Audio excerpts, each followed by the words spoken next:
The Great Umbrella Quest Extended Edition. The afternoon wasn't just cloudy, it was the color of a bruised plum. Jake and Lena were halfway between the library and home, discussing the important philosophical question of whether a hot dog is technically a sandwich, when the sky literally opened up. Oh no, I forgot my umbrella, my hair. Lena, it's structurally compromised. If it gets too wet, I'll look like a sad poodle. Me too. We aren't just stuck, Jake. We are becoming aquatic mammals. If we don't find cover, I might grow gills by dinner. We have to ask someone for help. But my English, what if I say, I want to buy a cloud blocker instead of umbrella? Just breathe. Look, there's a man under that shop roof. He looks like he knows things. Go, be brave. Jake approached a man wearing a very high-tech neon green raincoat. Jake's knees felt like jelly, and his brain felt like a computer trying to update its software during a power outage. Jake: "Excuse me, sir, could you tell me where I can purchase an umbrella or a portable roof?" Stranger: "A portable roof. I like that. You mean an umbrella? I'm not sure of the exact shop, but you should try the main shopping street 2 blocks over. Just follow the scent." Jake, relieved: "Thank you. You are a lifesaver." Stranger: "No problem. Enjoy the petrichor while you walk." As they hurried away, Jake turned to Lena. "He told me to enjoy the petrichor. Is that a type of snack? Is he telling me to eat the rain?" Actually, I read about this. Petrichor is the term for that earthy scent produced when rain falls on dry soil. It comes from plant oils and a soil-dwelling bacteria called actinomycetes. But did you know something even cooler? Look at the rain hitting the pavement. Jake: "It looks like teardrops." Actually, that's a myth. Science tells us that small raindrops are perfectly spherical, but as they get bigger, they flatten out on the bottom because of air pressure. They actually look like hamburger buns falling from the sky. So it's smelling like bacteria and raining hamburger buns? English class did not prepare me for this reality. Before reaching the shop, they encountered a smart kiosk, a shiny chrome machine with a glowing screen that promised instant dryness.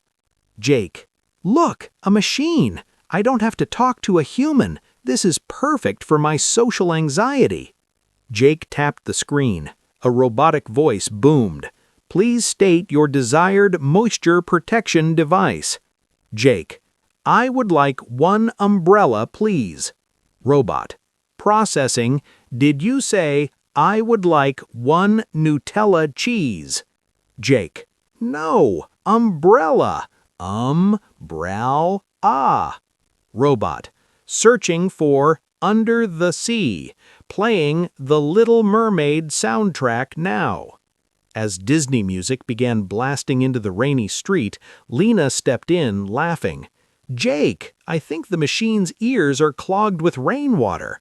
Let's stick to the plan. Humans are easier to talk to than confused toasters." They finally reached the shopping street.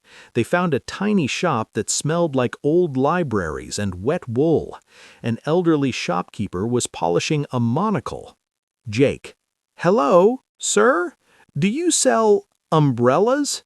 Shopkeeper: "Umbrellas? Ah, yes, a traveler, a seeker of dryness. Wait right here. I have something legendary." The shopkeeper disappeared into the back. They heard crashing sounds, a cat meowing, and what sounded like a tuba falling downstairs. He returned, grunting, carrying a massive neon orange beach umbrella with long white fringe and a built-in drink holder. Jake, staring in horror: That's not exactly what I meant. I can't carry that on the bus. I'd be a public safety hazard." Lena, clutching her sides, laughing: "Jake, look at the bright side.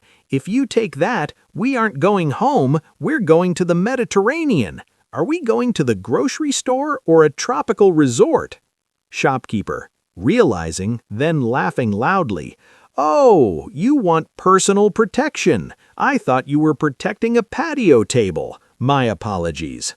The shopkeeper swapped the giant orange mushroom for two sturdy, sleek black umbrellas. Jake, yes, this is perfect. It's small, it's black, it doesn't have fringe. I love it. Lena, thank you for not making us carry a patio home. They stepped back outside. The rain was still coming down, but now it sounded like music tapping against the fabric. Jake, you know, I was terrified to speak. I thought I'd forget every word of English, but I did it. I asked for a portable roof, I argued with a robot, and I turned down a beach resort. You did more than survive. You communicated. Mistakes are just the petrichor of learning. They're the smell of growth. Besides, if you hadn't spoken up, we'd be standing under a giant orange mushroom right now. Jake, you're right. English isn't scary, silence is. Silence is how you get wet. Speaking is how you stay dry. Jake, whispering, I still smell the actinomycetes, though. Lena, okay, now you're just making it weird. Let's go get Coco.